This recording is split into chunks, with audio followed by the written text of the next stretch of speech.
SP বলো press release বেরোবে সবকিছু ঠিক আছে, সম্পর্কটা এখানে শেষ হয়ে এটা হলো যে শুরু হলো আমাদের সঙ্গে আজকে থেকে সম্পর্ক নতুন একটা শুরু হলো। আপনাদের আপনি বা আপনার ফ্যামিলি মেম্বার কারোর যদি কোনো চোখের যদি কোনো সমস্যা থাকে যে কোনো সময় আপনাদের দেখবেন ফোল্ডারের মধ্যে আমার আর ডক্টর দাসের ভিজিটিং কার্ড দেওয়া আছে, ফোন করবেন আপনাদের জন্য কমপ্লিমেন্টারি সাপোর্ট দেবো আমরা। আপনার বাড়ির লোকের কারো যদি কাজের লোক আছে যে গরিব মানুষ খালি অপারেশন করতে পারছে না তাদের জন্য আমরা সাপোর্ট দেবো, চিন্তা করবেন না। একটা নতুন যেমন আমরা বলি মিষ্টি দৃষ্টি একটা মিষ্টি সম্পর্ক আজকে থেকে তৈরি হবে। ডক্টর শিবাশিস দাস উনি ইমেজ গোল্ড মেডেলিস্ট, উনি medical retina specialist LASIK specialist, উনি আমাদের শঙ্করজ্যোতি ইনস্টিটিউটের ডিরেক্টর। স্যার প্লিজ কিছু বলুন। নমস্কার সবাইকে। আজকে আমরা যে কারণে যে উদ্যোগ নিয়ে আজকের প্রোগ্রামটা অর্গানাইজ করা হয়েছে সেটা হচ্ছে যে চোখ ও ডায়াবেটিস রিলেটেড আমাদের চোখের যে সমস্যা হয়, অনেক সময় আমরা যখন পেশেন্ট দেখি অনেক সময় আমরা পেশেন্ট পাই যাদের ডায়াবেটিসের জন্য ডায়াবেটিক রেটিনোপ্যাথি অথবা চোখের রেটিনার সমস্যা শুরু হয়েছে, কিন্তু পেশেন্ট অনেক সময় ডায়াবেটিসের জন্য যে চোখের পরীক্ষা করাতে হয় সেই ব্যাপারে অনেক সময় তারা জানে না। এটা খুব প্রপার কলকাতার মধ্যে রিলেটিভলি একটু কম, কারণ এখানকার অনেক সময় আমরা প্রেসক্রিপশন পাই যে ডায়াবেটিসের ডক্টর দেখছেন, তিনি পাঠিয়ে দেন যে আপনার ডায়াবেটিস আছে, আপনি বছরে একটা করে চোখের পরীক্ষা করে আসুন। কিন্তু একটু কলকাতার বাইরের দিকে গেলে এমনকি রাজারহাটের একটু ভেতর দিকেরও অনেক পেশেন্ট আমরা পেয়েছি যারা ডায়াবেটিস আছে তারা জানে, বহু বছর ধরে তারা ডায়াবেটিসের চিকিৎসাও হচ্ছে, কিন্তু ডায়াবেটিসের জন্য রেটিনায় যে রক্তক্ষরণ হয় ডায়াবেটিক রেটিনোপ্যাথি রোগটার ব্যাপারে তারা জানে না যে চোখের পরীক্ষা করা উচিত। যখন তারা কম দেখতে শুরু করলো তখন তারা আমাদের কাছে আসে, তখন আমরা স্ক্যান করে দেখতে পাই বা চোখের পরীক্ষা করে দেখতে পাই যে চোখের পর্দায় রক্তক্ষরণ আছে।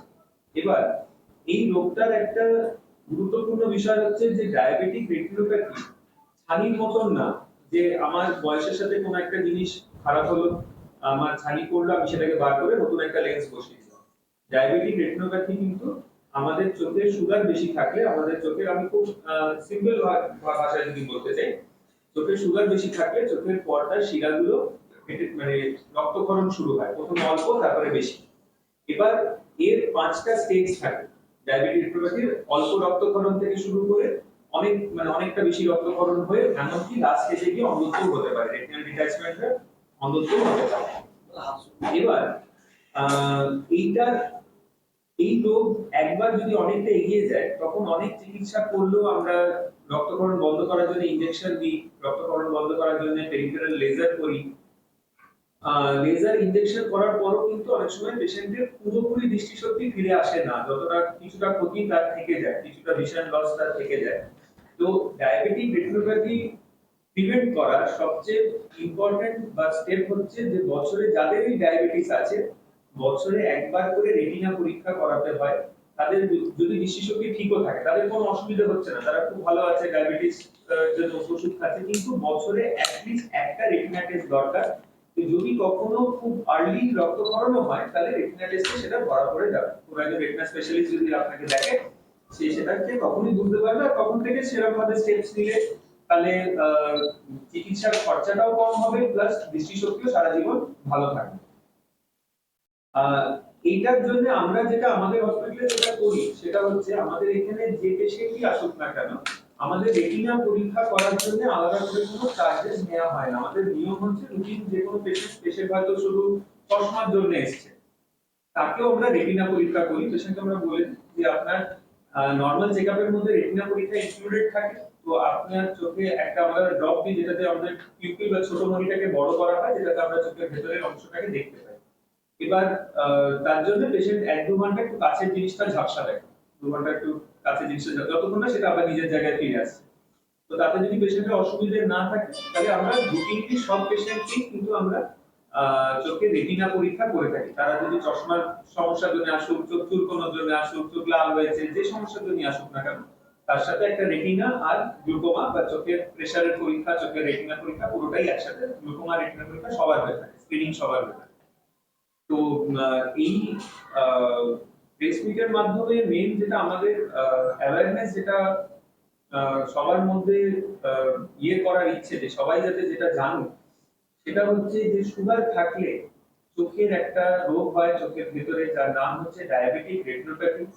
প্রাথমিক পর্যায়ে পেশেন্ট বুঝতে পারে না যতক্ষণ না রক্তক্ষরণ কিছুটা বাড়ছে, কিন্তু যদি আমরা প্রাথমিক পর্যায়ে সেটাকে নির্ধারণ করতে পারি তাহলে আমরা আগে থেকে সেটাকে সেখানে স্টেজে আটকানোর ব্যবস্থা করা যেতে পারে। তো আম, এটাই হচ্ছে মেন আমাদের ইয়ে, যে প্রত্যেক পেশেন্ট যাদের সুগার আছে, সুগার ধরা পড়েছে, বছরে একবার করে চোখ ভালো থাকলেও চোখের পরীক্ষা করাবে। আর 3 মাস অন্তর অন্তর যে আমাদের HbA1c পরীক্ষা করা হয় রক্তে, HbA1c যেন 7-এর তলায় থাকে। হ্যাঁ, 7-এর তলায়, 6.5 তলায় রাখলে খুবই ভালো, 6.5 না হলেও 7-এর তলায় যেন HbA1c থাকে, তাহলেই কিন্তু সুগার থাকলেও সারা জীবন আপনি খুব ভালো একটা দৃষ্টিশক্তি নিয়ে সারা জীবন কাটাতে পারবেন। Thank you. আচ্ছা, একটা ছোট প্রশ্ন, সেটা হচ্ছে যে এই যে সমস্যা হচ্ছে এর কোনো আলাদা করে লক্ষণগুলো একটু সমস্যা হচ্ছে মানে ডায়াবেটিসের ক্ষেত্রে যখন রক্তক্ষরণ শুরু হবে, পেশেন্ট একটু ঝাপসা দেখতে শুরু করবে, ছোট লেখা দেখতে সমস্যা হতে পারে, দূরের জিনিস একটু ঝাপসা দেখতে, একটু মাঝে মাঝে একটু তেরা বেঁকাও দেখতে পারে। যদি ব্লিডিং হয় তাহলে ছোট ছোট মাছি বা এরকম কালো ছায়ার মতনও দেখতে পারে। কিন্তু এই সমস্যাগুলো ইউজুয়ালি মানে স্টেজ 2 বা তারপর থেকে আসে। খুব আর্লি ব্যাকগ্রাউন্ড এনপিডিআর বা স্টেজ 1 এনপিডিআর এ কিন্তু এই সমস্যাগুলো পেশেন্ট খুব একটা বুঝতে পারেন না, কারণ তখন রক্তক্ষরণটা খুবই কম থাকে। এবার এই আর্লি স্টেজে ধরার অ্যাডভান্টেজ হচ্ছে কি এটাকে সেই খুব অল্প গতিতেই আটকেও দেওয়া যায়। আমরা ধরুন কিছুটা রক্তক্ষরণ হলো, সেটাকে আমরা লেজার করতে হলো বা ইনজেকশন দিতে হলো। এবার একটা অ্যানাটমিক্যাল ডায়াগনোস, একটা শিরা ফাটলো, সেখান থেকে রক্তক্ষরণ হলো। তো এবার একদম আর্লি স্টেজে যদি আমরা সেটাকে ডায়াগনোসিস করে সেইভাবে সুগারকে স্ট্রিক্টলি কন্ট্রোল করে, চোখের যদি ইনজেকশন দরকার হলে ইনজেকশন দিয়ে মানে লং টার্ম যে দৃষ্টিশক্তিটা সেটাকে বেশি ভালো করে ধরে রাখা যায় যদি আমরা আর্লি ডায়াগনোসিস। এটা কোন এজ থেকে অ্যাকচুয়ালি শুরু হয় ধরুন চোখের এই সমস্যাটা? ডায়াবেটিক রেটিনোপ্যাথিটা কোন এজ থেকে শুরু হয়? এজের কোনো ব্যাপার নেই, এটা ডিপেন্ড করছে যে আপনার কত বছর ধরে ডায়াবেটিস আছে, ডিউরেশন অফ ডায়াবেটিস আর কেমন কন্ট্রোল আছে ডায়াবেটিস। যদি কারোর অনেক সময় মানে যেটা জুভেনাইল ডায়াবেটিস হয়, যে খুব ইয়াং এজে, তাদের ডায়াবেটিস কিন্তু খুব অ্যাগ্রেসিভ হয়, যাদের খুব কম বয়সে ডায়াবেটিস হয়, তাতে হয়তো কয়েক বছরের মধ্যে ধরা পড়লো, তখনই হয়তো তার ডায়াবেটিস কয়েক বছরের মধ্যে শুরু হতে পারে। আবার এজের ব্যাপারটা আমরা আমাদের দেশে না অনেক সময় ডায়াবেটিস অনেক দেরি করে ধরা পড়ে। অনেক সময় অনেক পেশেন্টের ডায়াবেটিস আছে, তারা হয়তো 3-4 বছর ধরে জানেই না ডায়াবেটিস আছে, একটু সমস্যা হচ্ছে 3-4 বছর পর কোন একটা সমস্যা, একটু বড় সমস্যা হলো, সুগার পরীক্ষা করে দেখা গেল ডায়াবেটিস আছে। তাই জন্য ডায়াবেটিস যখনই ধরা পড়ে, আমরা যেহেতু এটা জানি না যে তার কত বছর ধরে আগে থেকে ছিল, সেটা 2 বছর হতে পারে, 3 বছর হতে পারে, 4 বছর হতে পারে, তাই জন্য আমরা বলি যে ডায়াবেটিস ধরা পড়ার সাথে সাথেই একটা চোখের পরীক্ষা করা, যদি সব রিপোর্ট ভালো থাকে তাহলে বছরে একবার করে করা। খালি বলায় চোখের জন্য ভিটামিন খেতে হবে ব্যাপারটা কি? মেডিকেল টার্মসে অপটিক অ্যাট্রফি বলি। নার্ভ শুকিয়ে যাওয়ার অনেকগুলো কারণ হয়। এক হচ্ছে কমনলি দেখা যায় যেটা গ্লুকোমা রোগটা, যেটা নিয়ে সরকার এখন অনেক অ্যাওয়ারনেসও করছে। গ্লুকোমা চোখের প্রেসার বেড়ে চোখের শিরা শুকিয়ে যাওয়াকে গ্লুকোমা বলে। চোখের প্রেসার বেড়ে চোখের নার্ভ শুকিয়ে যেতে পারে, অথবা চোখের যদি মাথার ভেতরে কোনো আঘাত লাগলো বা কোনো অনেক সময় স্ট্রোকের মতন হতে পারে, যেটাতে শিরার ব্লাড সার্কুলেশন বন্ধ হলো, তখন চোখের শিরা শুকিয়ে যেতে পারে। এবার শিরা শুকিয়ে যাওয়া ইজ আ ইরিভার্সিবল ড্যামেজ। শিরা যতটা শুকিয়ে গেল সেইটা কখনোই পুরো মানে ফেরে না। মানে আমাদের যদি আমরা একটা আমাদের শিরাটা ভাবি, শিরাটার মধ্যে অনেক নার্ভ ফাইবার থাকে।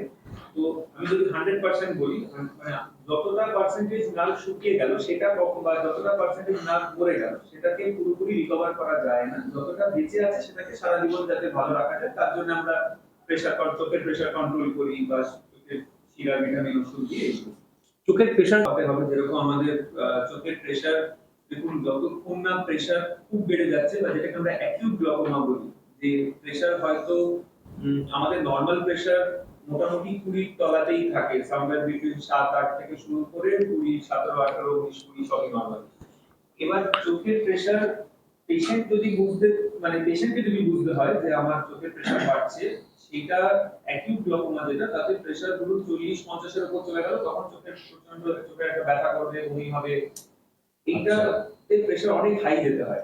তার আগে পর্যন্ত যদি মানে ধরুন 20-30 এ থাকলো, কিন্তু এর ভিতরে নার্ভ ড্যামেজ হতে থাকে। নার্ভ যখনই ড্যামেজ হতে থাকবে প্রেসারের কারণে, পেশেন্টের সাইডে পেরিফেরাল ভিশন কমতে থাকবে, পেশেন্টের মানে ধরুন আমি আপনার সাথে কথা বলছি, ওখানে সাইডে যদি কেউ একজন যায় বা একদম সাইডে যদি যায়, আমি বুঝতে পারবো কিছু একটা পরিষ্কার দেখবো না, কিন্তু একটা আবসার বুঝতে পারবো। এই পেরিফেরাল ভিশনটা ছোট হতে শুরু করে যত নার্ভ ড্যামেজ হবে, সাইডের ভিশনটা কমে যেতে শুরু করে। মানে যাদের এই ধরনের রোগ রয়েছে তারা ধরুন ডায়াবেটিস প্রচুর অনেক দিন ধরে রয়েছে, তো সে নিজেকে শুধু চোখ দেখানো নয়, নিজেকে কি করে সুস্থ রাখতে হবে, চোখ কি করে সুস্থ রাখতে হবে? যার মানে যাদের ডায়াবেটিস, ডায়াবেটিস রয়েছে বহুদিন ধরে কিন্তু সে চোখটাকেও সুস্থ রাখতে চাইছে, সেটা কিভাবে রাখতে হবে? তার মেইন হচ্ছে আপনার সুগারটাকে ভালো করে কন্ট্রোল করা, আর 3 মাস অন্তর অন্তর যে HbA1c পরীক্ষা হয় সেটাকে সাতের তলায় রাখা। HbA1c যদি স্ট্রিক্টলি সাতের তলায় রাখতে পারেন, তার মানে আপনার সুগারের ফ্লাকচুয়েশনও কম হচ্ছে, আপনার সুগার 3 মাস ধরে কন্ট্রোলেও আছে। তাহলে আপনার চোখ ডায়াবেটিসের কারণে যা যা সমস্যা হয় তার থেকে মানে রেটিনোপ্যাথি হওয়ার চান্সেস কম থাকে। যাদের ডায়াবেটিস থাকে তাদের ছানিও কিন্তু তাড়াতাড়ি পড়ে, কিন্তু আমি আবারও যেরকম বললাম যে ছানিটা নিয়ে আমরা খুব ওয়ারিড বা খুব চিন্তিত হই না, কারণ হচ্ছে ছানি যে রিপ্লেসেবল থিং, আমার ছানি যতটাই পড়লো আমি ছানি বার করে নতুন লেন্স বসিয়ে দিলে আবার পুরোটা ফিরে আসে। কিন্তু রেটিনায় যে রক্তক্ষরণ, আমরা রেটিনা হচ্ছে আমাদের চোখের ডাইরেক্টলি নার্ভের একটা পার্ট, চোখের it is a practically it is a nerve. তো এবার রেটিনা ড্যামেজ হলে রেটিনা ক্যানট বি রিপ্লেসড, মানে আমরা রেটিনা বার করে নতুন একটা রেটিনা বসানো সম্ভব না। তাই জন্য ডায়াবেটিসের থেকে যাতে রেটিনায় ড্যামেজ না হয়, তাই জন্য সুগার কন্ট্রোল করা, সুগার যাতে ফ্লাকচুয়েট না করে, HbA1c যাতে সাতের তলায় থাকে রেগুলারলি, এটাই পেশেন্টকে করতে হবে। খাওয়া দাওয়ার কি কিছু পরিবর্তনের প্রয়োজন আছে চোখের জন্য? চোখের জন্য আলাদা করে কিছু না, সুগার কন্ট্রোলে রাখার জন্য যে খাওয়া দাওয়ার যতটা রেস্ট্রিকশন থাকা উচিত, ডায়াবেটিক ডায়েট যেগুলো হয় সেটা করবি। কিন্তু গাজর খেলে কি চোখ ল্যাপটপের যে এটা একটা কিছুটা বলা যায় যে কিছুটা মিল, চোখ খারাপ হয় না, চোখ টায়ার্ড হয়, চোখে আচ্ছা। কিছু কিছু সিমটমস হয়। মানে আমি মোবাইল যদি সারাদিন ধরেও দেখি, আমি কখনোই অন্ধ হয়ে যাবো না। আমার চোখের যে মোবাইলের যে যেটাকে রে বলা হয় বা লাইট বলা হয়, সেই লাইটের থেকে আমি কখনো অন্ধ হয়ে যাওয়ার সেরকম কোনো সাইন্টিফিক লিটারেচার নেই। যেটা হয় সেটা হচ্ছে যে আমাদের চোখের একটা টায়ার্ড ফিলিং আসে, কারণ আমাদের চোখের যে, কারণ মোবাইল বা ল্যাপটপ আপনি যাই ব্যবহার করছেন সেটা একটা সার্টেন কাছের দূরত্বে ব্যবহার করছেন, সেটা খুব দূরের তো রেখে ব্যবহার করছেন। এবার চোখে যখনই যে কোনো কাছের জিনিস চোখ অনেকক্ষণ ধরে দেখে, তখন চোখের যে মাসেল গুলো থাকে সেগুলো অনেকক্ষণ ধরে কাজ করতে থাকে। তাই জন্য চোখের একটা টায়ার্ড ফিলিং আসে, চোখ ব্যথা করতে পারে, দিনের শেষে চোখ মনে হবে ভারী লাগছে, চোখ একটু ঝাপসা লাগছে, চোখটা একটু কড়কড় করতে পারে, চোখ দিয়ে জল পড়তে পারে। এইগুলো প্রাইমারিলি হচ্ছে আমি কাছের জিনিসটা অনেকক্ষণ ধরে দেখছি, আর যে কোনো স্ক্রিনের দিকে যখনই আমরা তাকাই আমাদের ব্লিঙ্ক রেট কমে যায়, মানে চোখের পাতা পড়ার নাম্বার কমে যায়। আমরা 1 মিনিটে 14-15 বার নরমালি করি, সেটা কমে 4-5 বার হয়ে যায়। এইটার জন্য চোখের বাকি সিম্পটোমেটিক প্রবলেম গুলো শুরু হয়। কিন্তু আমি যদি বলি যে কোনো পেশেন্ট কি মোবাইল দেখলে অন্ধ হয়ে যাবে, না, অন্ধ হবে না, অন্ধ হবে না, তার এই সমস্যাগুলো হবে। তো এই সমস্যাগুলোকে কমাতে আমরা ইউজুয়ালি বলি যে মোবাইলটা একটু রেস্ট্রিক্টেড রাখতে, বা এবার এখনকার দিনে আমরা অনেক পেশেন্টই আছেন যারা আইটিতে কাজ করেন বা যাদের ল্যাপটপটাই অনেকটাই সারাদিনের মধ্যে, ইনফ্যাক্ট আমাদেরও আগে থেকে ধরুন 10-15 বছর আগে আমরা হাতে প্রেসক্রিপশন লিখতাম, যখন পেশেন্ট দেখতাম হাতে প্রেসক্রিপশন লিখতাম, এখন আমাদেরও ল্যাপটপে প্রেসক্রিপশন টাইপ করতে হয়, ইলেকট্রনিক মেডিকেল রেকর্ডে টাইপ করতে হয়, আমাদেরও ল্যাপটপের ব্যবহার কাজ বেড়েছে। তো এটার জন্য কিছু কতগুলো জাস্ট গাইডলাইন থাকে, যেরকম 20-20-20 রুল থাকে যে 2 মিনিট পর পর ব্রেক নিন, ঘুরে 2 ফুট দূরে তাকান, চোখের মাসেলগুলোকে রেস্ট দিন, ডাইরেক্টলি মানে যাতে কোনো এসি হাওয়া সরাসরি চোখে না লাগে, চোখে মানে ড্রাইনেসটা আরো বেশি হয়, কিছুক্ষণ পর পর চোখটাকে বন্ধ করে একটু ব্লিঙ্ক করুন। তো এই ছোটখাটো কিছু স্টেপস গুলো ফলো করলেই কিন্তু আমরা মোটামুটি কম্পিউটার ইউজ করলেও চোখের উপর যাতে খুব একটা খারাপ এফেক্ট পড়ে। আপনি সাধারণ মানুষদের উদ্দেশ্যে আপনি কি বলতে চান?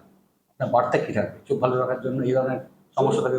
চোখ ভালো রাখার জন্য একটাই হচ্ছে যে বছরে একবার করে একটা চোখের পরীক্ষা করা, কিন্তু একটা জিনিসই যে বছরে একবার করে যে টেস্ট হবে সেটা যেন একটা হোলিস্টিক টেস্ট হয়। হোলিস্টিক টেস্ট মানে যে চোখের শুধু চশমা পরীক্ষা না, যেটা অনেক সময় আমরা চোখের পরীক্ষা বলতে লোকাল দোকানে চশমা পরীক্ষা বলি, চশমা পরীক্ষা না, চশমা পরীক্ষাটা তো হবেই, তার সাথে চোখের প্রেসার মাপাবেন, চোখের প্রেসার কত থাকছে, আর হচ্ছে যে চোখের রেটিনা আপনার কেমন আছে, মানে আপনার চোখের প্রেসার পরীক্ষা, রেটিনা পরীক্ষা পুরোটা জুড়ে একটা টেস্ট হবে, যেটা আপনাকে বারবার করতে হবে না, বছরে একবার অ্যাট লিস্ট করলেই যথেষ্ট। এই প্যাকেজটা আপনাদের আছে যদি কেউ টেস্ট করাতে চায়? আমাদের নরমাল যে কনসালটেশন, যেটা নরমাল ওপিডি কনসালটেশনের মধ্যে কিন্তু চোখের পাওয়ার মাপা, চোখের প্রেসার মাপা, চোখের রেটিনা পরীক্ষা করা পুরোটাই ইনক্লুডেড থাকে। মোটামুটি কিরকম খরচ পড়ে এটা?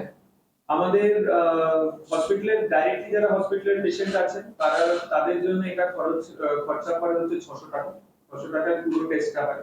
আর কোনো পেশেন্ট যদি আমাদের কিছু চ্যারিটেবল উইংও আছে, কোনো পেশেন্ট যদি আমাদের কোনো সেবামূলক সংস্থা থেকে রেফার হয়ে আসে, যেরকম আমাদের আদ্যাপীঠ আছে, তারপরে রামকৃষ্ণ মিশন আছে, কিছু গুরুদ্বারা আছে, যেখান থেকে যদি পেশেন্ট রেফার হয়ে আসে যারা গরিব দুস্থ মানুষ, তাদেরকে ওই পুরোটাই 600 জায়গায় 200 টাকায় করা হয়। আচ্ছা, ভেরি গুড। তবে এখানে একটা প্রশ্ন আছে এখানে। উনি বললেন ওনার আফটার শাওয়ার ওনার চোখ লাল হয়ে যায় এবং মাঝে মাঝে চোখ ওনার ফুলে যায়, লাল হয়ে যায়, কিন্তু আগে নাকি চোখে দেখিয়েছে কোনো সেরকম কোনো সিমটম পাওয়া যায়নি। তিনি আবার এসছেন দেখলাম উনি। স্নান করার পর হ্যাঁ, এটা অনেক সময় যেটা হয়, এটা খুব কমনলি যেটা হয় সেটা হচ্ছে কিছুটা অ্যালার্জি টাইপের। অনেক সময় জলে গরম জলে চান করলে হয় না, গরম ঠান্ডার জন্য খুব একটা না।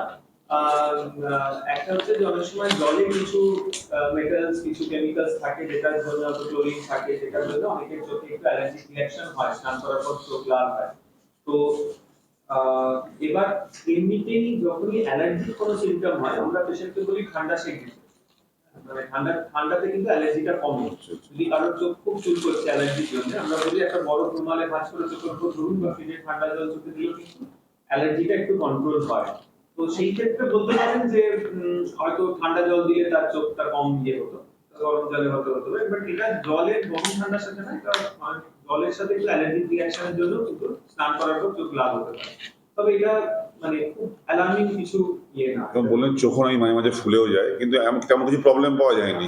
আবার এসছেন উনি। মানে ব্যাপারটা হচ্ছে যে যেহেতু স্নান করার পর একটা সাময়িক অ্যালার্জির জন্য কি হয় যে লাল হয়ে চোখটা ফুলতে পারে, কিন্তু এমনি সময় যদি টেস্টে যদি কিছু না আসে তাহলে normal allergic anti allergic drop দিয়েই পেশেন্ট ভালো। আচ্ছা, চোখকে সুস্থ রাখার জন্য কোনো ব্যায়াম করা যেতে পারে? কিন্তু আমাদের সেরকম কোনো যতক্ষণ না স্পেসিফিক কোনো ইয়ে হচ্ছে, কোনো ব্যায়ামের দরকার হয় না। আমাদের চোখে কোনো ব্যায়ামের দরকার হয় না। অনেক কিছু ইউটিউবে পাওয়া যায় যে এই ব্যায়াম করুন পাওয়ার কমে যাবে, সেগুলো হয় না। এগুলো কিন্তু সাইন্টিফিক্যালি ব্যাক না, কোনোটাই সাইন্টিফিক্যালি ব্যাক না। তো ব্যায়াম আলাদা করে কিছু করতে হয় না। তবে ওইটাই যেটা করা যায়, যারা কম্পিউটার ল্যাপটপ বেশি ব্যবহার করছেন তাদের এই 20-20-20 নিয়মটা একটা ফলো করতে হয়। এটা একটা গুগলে সার্চ করলেই পাওয়া যায় 20-20-22। 20 মিনিট পর পর আমি ব্রেক নেব, যে ব্রেকে আমি কাছের কিছু না, আমি 20 ফুট দূরের দিকে তাকাবো। দেয়াল দেখতে পাবে। জানলা দিয়ে বাইরে তাকালো বা কারোর সাথে কথা বললো। ব্যাপারটা কি হয় যে আমাদের এখনকার দিনে আমরা ল্যাপটপের ব্যবহার কাজ করছি, আমরা ব্রেক নিলাম, কিন্তু ব্রেকে কি করছি, মোবাইল দেখছি। হ্যাঁ, এবার এটা আমার মনের মানসিক ভাবে ব্রেক হলো যে হ্যাঁ আমি একটা ব্রেক নিলাম, কিন্তু আমার চোখে কিন্তু কাজ আরো বেড়ে গেল, কারণ দৃষ্টি আরো কাছে চলে গেল। তো এইটাকে দূরের দিকে তাকালে চোখের মাসেল গুলো রিল্যাক্স। তো দূরের দিকে তাকালো, কারোর সাথে কথা বললেন, তো এইটা হচ্ছে যে আমাদের একটু দূরের দিকে তাকিয়ে চোখের মাসেল গুলোকে একটু রেস্ট দেওয়া চোখে। এখন দেখা যায় ছোট বাচ্চা কিছু কাছে যত জিনিস, কাছে মোবাইল জিনিস দেখবে একটা স্টিমুলেশনে চোখের মায়োপিক শিফট হয়, চোখের মাইনাস পাওয়ার আসার সম্ভাবনা বাড়ে। কিছুটা জেনেটিক থাকে, কিছুটা মা বাবা যদি মাইনাস পাওয়ার থাকে বাচ্চারা মাইনাস পাওয়ার আসতে পারে। কিন্তু আজকালকার দিনে যে বাচ্চারা বাইরে অ্যাকচুয়ালি খেলার সুযোগ কম পায়, কারণ তারা যখন মাঠে খেলছে, বাইরে খেলছে, সবুজ এর মধ্যে খেলছে, তখন দূরের দৃষ্টিটাই বেশি ব্যবহার হচ্ছে। কিন্তু এখন বাচ্চারা তার জায়গায় বাড়িতে রয়েছে, সে মোবাইল দেখছে, কাছ থেকে টিভি দেখছে। তো তার জন্য কিছুটা সেই স্টিমুলেশনের জন্য কিন্তু মাইনাস পাওয়ারের কিছুটা এফেক্ট আসে, মাইনাস পাওয়ার আসে। তাদের চোখ বড় হলেও কোনো ঠিক হবে না, ওই মাইনাস পয়েন্ট। মাইনাস পাওয়ার কিন্তু সেইভাবে ঠিক হয় না। হ্যাঁ। মাইনাস পাওয়ার ঠিক হয় না, কারণ জিনিসটা যদি আমরা অ্যানাটমিক্যালি দেখি, মানে স্ট্রাকচারালি দেখি, মাইনাস পাওয়ার চোখের গঠনের সাথে আসে। সে যখন বড় হচ্ছে তার চোখটা আরেকটু বড় হয়ে গেল। চোখটা একটু বড় হলো মানে হচ্ছে তার লাইট গুলো রেটিনার সামনে ফোকাস হবে। এবার সে যত বড় হবে তার শরীরে গ্রোথ হরমোন থাকবে, তার চোখটা আরেকটু বড় হতে পারে, তাতে মাইনাস পাওয়ার একটু বাড়তে পারে।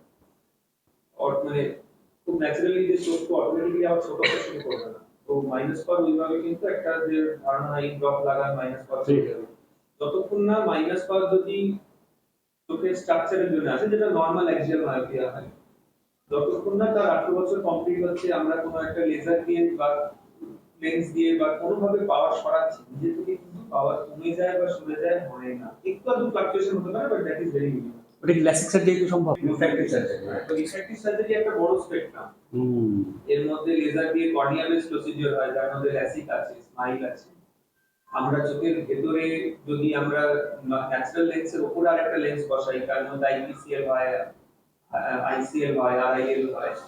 আর যদি কারোর হয়তো বয়স হয়তো 50-এর উপর, তার হয়তো অল্প অল্প ছানি শুরু হচ্ছে, আমরা মনে করলাম যে সে পাওয়ারও সরাতে চাইছে, প্লাস ভবিষ্যতে যাতে আমাদের ছানিটাও না করতে হয়, তখন লেন্স এক্সচেঞ্জ করেও করা যায়, যে ন্যাচারাল লেন্স থেকে বার করে আমরা সেরকম কাস্টমাইজ একটা লেন্স দিলাম যাতে সে ওটা একটু খরচ সাপেক্ষ।